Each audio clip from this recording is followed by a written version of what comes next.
Padayon nga iginduduso itong Department of Trade and Industry itong pagninegosyo sanglit may ada hini mga programa para suportahan itong gudtiay nga mga negosyante. Usa na hini amo naman itong provision para loan o mga pautang. A small business corporation is the financing arm of the DTI. Sumalakan Eastern Samar DTI Provincial Director Pedro Bimbutan, pipirahin nga mga programa amo iton Women's Enterprise Fund. Ini in eksklusibo para hiton mga MSMEs nga ginpapalakat o ginmamanehohin mga kababayan. Dida hini pwede hira makahuram nga dahin maabot 5 million pesos nga waray collateral. Pero kung karuyag nira mas darudako iton kantidad, pwede makahuram tubtubhin 20 million pesos pero may ada na hini collateral.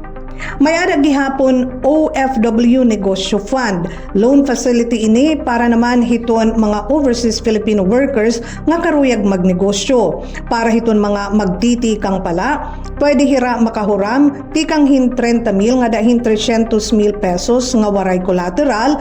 Para naman hiton mga existing borrowers nga may ada na na-exister nga mga negosyo, pwede hira makahuram nga dahin maabot 20 million pesos pero may ada na hini collateral.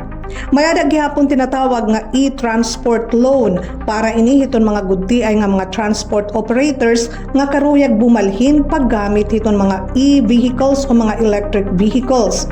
Pwede hira makahuram tikang hin 1.3 million nga dahin maximum nga 3 million pesos pero kinahanglan may ada nira valid nga LTFRB authority.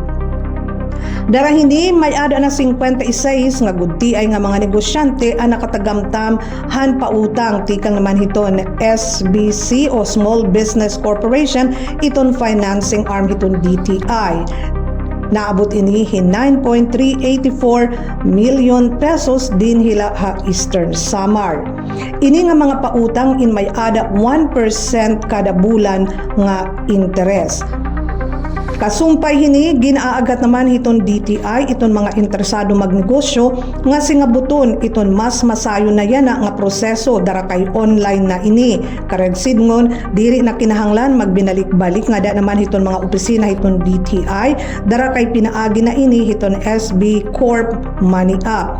Ini in para naman mainganyar iton mga interesado nga makahuram hin kwarta para igtikang hiton ira mga negosyo.